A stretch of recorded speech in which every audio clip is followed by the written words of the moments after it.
घटनाहरू सुन्ने गरेका छौँ। हाम्रो घर परिवार अथवा हाम्रो समाजमा यस्तो घटना घटिरहेको हामीले देखिरहेका हुन्छौँ। प्रत्येक वर्ष संसारमा 7 लाख मान्छेहरू आत्महत्याबाट ज्यान जाने गर्छ। प्रत्येक 40 सेकेन्डमा एकजना व्यक्तिको आत्महत्याबाट ज्यान जाने गर्छ र प्रत्येक 3 सेकेन्डमा एकजनाले आत्महत्याको प्रयास गर्दछ। नेपालमा पनि दैनिक 20 जना मान्छेहरू आत्महत्याबाट मरिरहेका छन्। समाजमा आत्महत्याबाट कसैको मृत्यु हुँदा गरिबी, प्रेममा धोका या ऋणमा डुब्नु आदि कुरालाई दोष दिने गरिन्छ। यसले गर्दा आत्महत्याको मनोसामाजिक पक्षहरू छायामा पर्ने गरेका छन्। कोही पनि व्यक्ति आत्महत्या गर्ने अवस्थासम्म पुग्नुमा धेरै कारणहरू हुन सक्छन्। आत्महत्याको 90% कारण भने मानसिक रोग नै भएको पाइन्छ। मानसिक रोग, डिप्रेसन आदि, पटक पटक आत्महत्याको प्रयास गर्नु, तनावपूर्ण पेसामा हुनु, पारिवारिक झैझगडामा पर्नु, बेरोजगारी, लागु पदार्थको कुलतमा फस्नु आदि आत्महत्याको जोखिम बढी हुने कारण हुन सक्छन्। याद राखौ, आत्महत्या समस्या हो, समाधान पटक्कै होइन। ल अब हेरौँ है त नाटक प्रस्तुति। उमा र उसको परिवार गाउँबाट सहर आएको 6 महिना जति भयो। पढाइमा ठिकै उमाको घरको आर्थिक अवस्था खासै राम्रो छैन। त्यसमाथि पनि बुबाको अत्याधिक रक्सी सेवन गर्ने बानीले हैरान भएकी उमा घरमा सधैँको झैझगडाले निकै चिन्तित छिन्। कक्षा 9 मा पढ्ने उमाको कक्षा 7 मा पढ्ने एउटी बहिनी छिन्। ल हेरौँ है त उमाको आजको दिन कस्तो हुन्छ। बिहानको समय उमा गृह कार्य गर्दै हुन्छन्। यत्रो बेर भइसक्यो तिम्रो बाउमा हरायो। आउँदै हुनुहुन्छ होला त? 9:30 भइसक्यो, तरकारी लिनु पठाएको छ, आउँदैन त के भट्टी चाहिँ लाग्यो फेरि। भाइ आएको अहिले घरमा बस्ने होइन। सन्तु ए सन्तु कच्चियाले राख्छ। भर्खर आउनु भएको, मैले तपाईँलाई तरकारी लिएर आउनु भनेर खोइ तरकारी म चाहिँ बच्चालाई भोकै स्कुल पठाउनु। तरकारी त मैले भट्टी सम्झेर दिएँ, कति माया गर्छिन्। 9:30 भइसक्यो, बच्चाको स्कुल जाने टाइम भइसक्यो। जिम्मेवारी भन्ने कुरा छैन, नराम्ररी काम गर्छ। जाऊ भट्टी बसनमा जाऊ। मेरो भट्टी साउनीको बारेमा जे पाते नभने अहिले बङ्गारासँग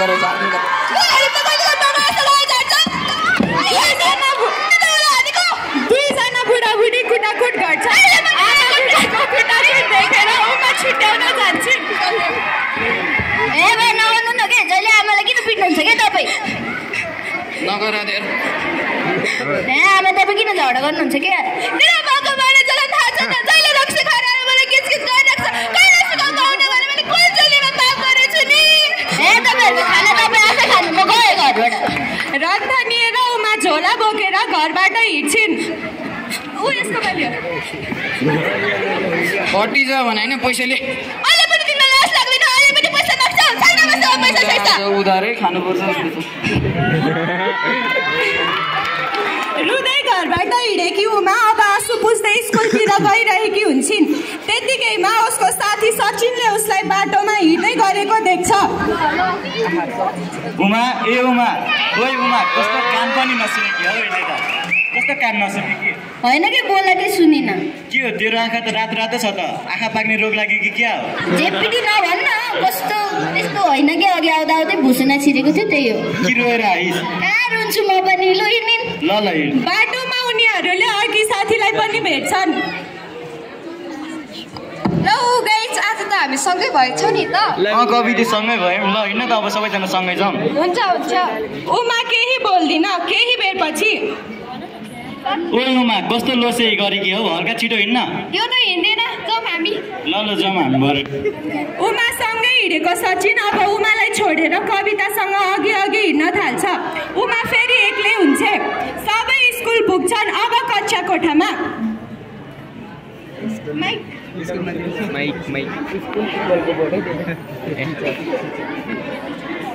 सबैले बुझ्यौ त?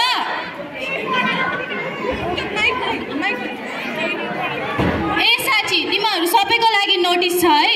सबैले आफ्नो स्कुल फी दिने, नभए रिजल्ट दिँदैनौ नि। पढाइरहेको बेला उमाको ध्यान हुँदैन। उनी घरको कुराहरू मनमा खेलाउँदै झ्याल बाहिर टोलाएर हेरिरहेकी हुन्छ। उमा ए उमा हजुर म्याम। कता टोलाइरहेकी? मैले के भने सुन्यौ? उमा केही पनि बोल्दिन। 4 महिनादेखि स्कुलको फी तिरेको छैन अनि यस्ताले पढेर के गर्नु? एक्जाममा पनि पास हुन्छ कि हुँदिन? अब त फी तिरेन भने तिमीलाई स्कुलबाट नै निकाल्दिनेछौ लाटी। सबैजना हाँस्छन्। उमालाई एकदमै लज्जित र नराम्रो लाग्छ। आफूले मेहनत गर्दा गर्दै नि असफल भएकोमा ऊ निराश हुन्छ। Brake time.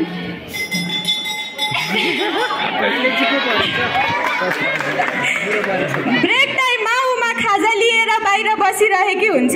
सचिन र कविता नि आउँछन् र सँगै बस्छन्। ओइ उमे आज खाजा के ल्याइस् त? एक्जामको जस्तै आलु ल्याग्री होला नि। अनि साँच्ची हाम्रो एक्जामको रिजल्ट आइरहेछ, तेरो कस्तो हुन्छ कविते? म त ढुक्कै छु, म त सबै पास हुन्छु। अनि तेरो नि? मन ढुक्कले पास हो। बरु यो उमेको के हुन्छ, कतिवटामा गुल्टिने हो कि कतिवटामा आलु ल्याउने हो? जुम बरु यस्तो गोबर गरेसँग के खाएर बस्नु? साथीहरूको यस्तो हरकत देखेर उमालाई निकै दुःख लाग्छ। ऊ रुच्चे अनुहार लगाएर एक्लै बसिरहन्छ। अब घरमा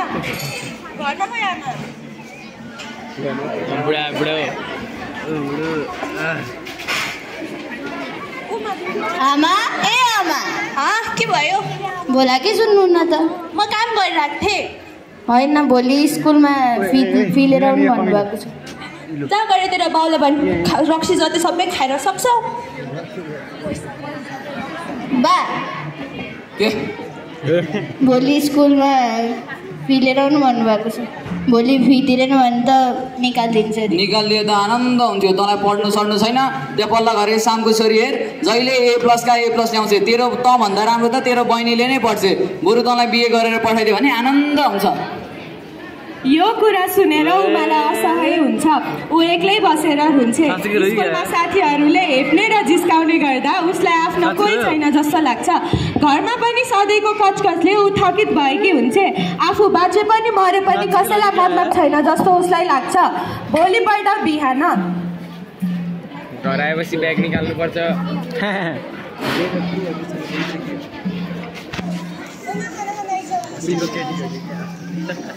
उमा ए उमा खाना खान आइज। हजुर आमा म नखाने क्या। के भयो भन् त तँलाई? टाउको दुखिरहेछ। रातभरि मोबाइल चलाएर बस्ने, अहिले खाना खाना भन्छस्?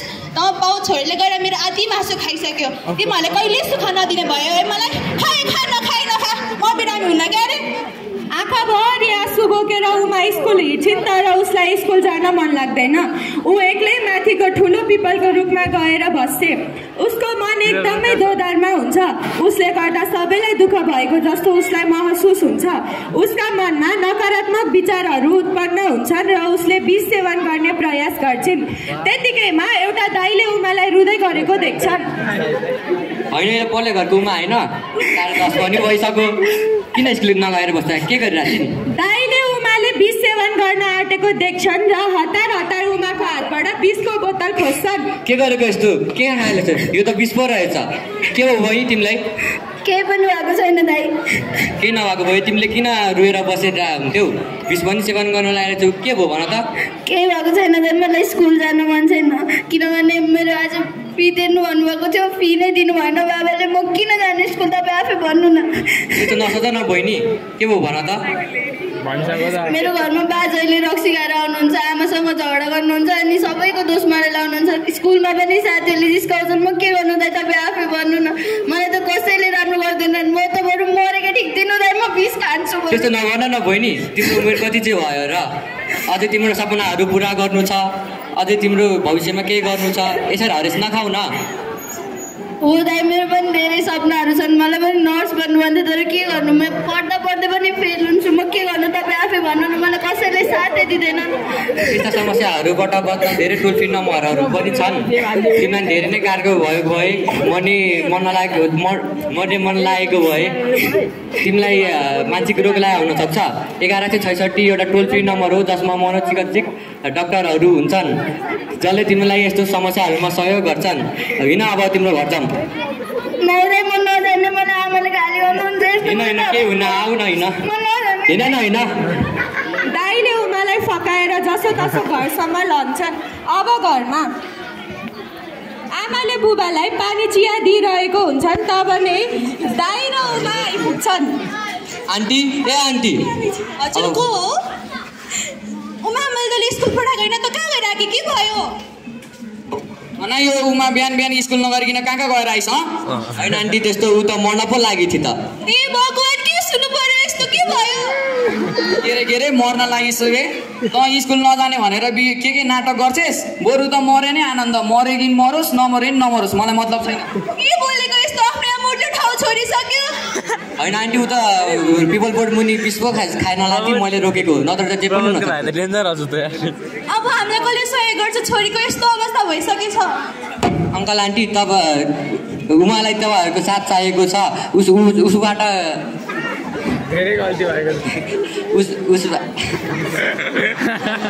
उसलाई साथ सहयोगको आवश्यकता धेरै छ र मायाको पनि धेरै आवश्यकता छ। धारिलो चिजहरू हानि नोक्सानी हुने चिजबाट टाढा राख्नुपर्छ। उमाले दाइको सल्लाह लिएर हेल्पलाइन 1166 मा कल गर्छिन्।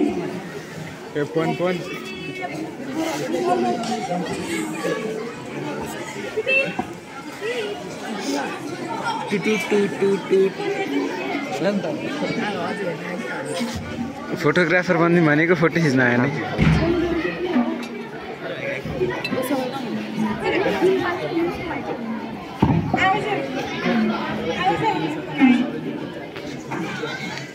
हेलो नमस्ते 1166 यो राष्ट्रिय आत्महत्या रोकथामको हेल्पलाइन नम्बर हो। यो फोनमा हामी मानसिक तनाव अथवा आत्महत्याको सोच आइरहेको छ भने त्यसलाई कसरी व्यवस्थापन गर्न सकिन्छ भन्ने विषयमा छलफल गर्छौँ। तपाईँ कहाँबाट को बोल्दै हुनुहुन्छ होला? म तपाईँलाई कसरी सहयोग गर्न सक्छु? हजुर म उमा बोलेको। तपाईँ र मेरो बिचको कुराकानी गोप्य रहनेछ, त्यसैले तपाईँ सङ्कोच नमानी आफ्नो कुरा मलाई भन्न सक्नुहुनेछ। उमाले हेल्पलाइनमा आफ्नो सबै कुरा भन्छन्। अब भोलिपल्ट हेलो तपाईँ उमा बोल्दै हुनुहुन्छ? हजुर म उमा नै बोलेको हो।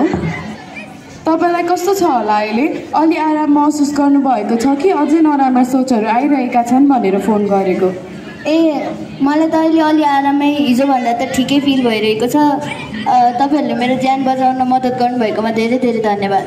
अनि अर्को कुरा तपाईँलाई थाहा छ, हाम्रो यो मानसिक अस्पतालमा तपाईँलाई जस्तै कसैलाई पनि आत्महत्याको सोच आएको छ भने यहाँ आएर पनि परामर्श सेवा लिन सक्नुहुन्छ।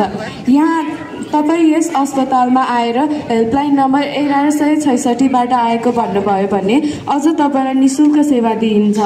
सकेसम्म भोलि नै आएर परामर्श लिनुहोस् है। हस् त्यसो भए तपाईँलाई कति बजेको अपोइन्टमेन्ट फिक्स गरिदियो होला? म आमालाई सोधेर भन्छु नि है। हस्। उमाको बुबा र साथीहरूले पनि उमाको कुरा र विचारहरू थाहा पाउँछन्। उनीहरूले उमा यस्तो गाह्रो अवस्थामा पुगेको थाहा पाइसकेपछि उनीहरू उमासँग कुरा गर्न जान्छन्। आमा के भयो? मैले तपाईँलाई कतिचोटि भनिसकेँ रक्सी खाएर, मैले तपाईँलाई कतिचोटि भनिसकेँ रक्सी नखानु भनेर, छोरीलाई पढ्ने वातावरणमा राखौँ भनेर। जहिले पनि रक्सी खाने तपाईँ छोरीलाई आज यस्तो समयमा पुऱ्याइसक्नु भएन। हामीले नै हो छोरी मलाई माफ गरिदेऊ। मैले कहिले पनि तिमीले यस्तो सोच्छौ जस्तो लागेको थिएन। म अबदेखि सुध्रिन्छु र कहिले पनि आत्महत्या गर्ने विचार कहिले पनि आफूमा नल्याउनु। हस् बुवा। अनि आज मलाई अस्पतालमा आउनु भन्नुभएको थियो, कति बजी जाम होला आमा? 1 बजीतिर जानुपर्छ। अब म तँलाई अब कहिले पनि दुःख दिँदिनँ छोरी, मलाई माफ गरिदे। हस् आमा, त्यस्तो नरोनु न आमा तपाईँ।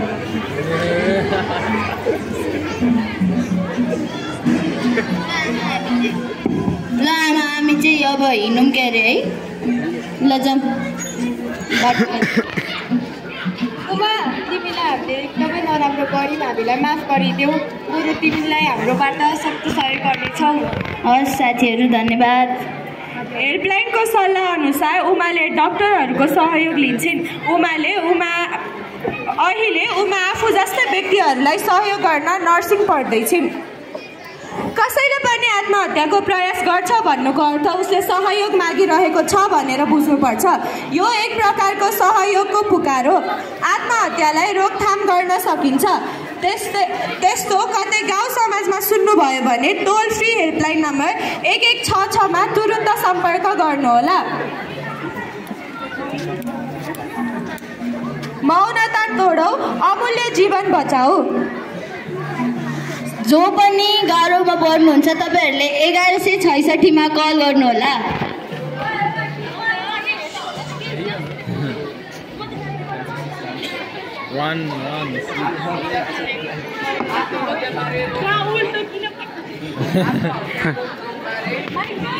सुरु गरौँ, दृष्टिकोण बदलौँ। सहयोग माग्नु कायरता होइन। आत्महत्या समस्या हो, समाधान होइन। Life is precious. हुन्छ, आजको नाटक यति नै।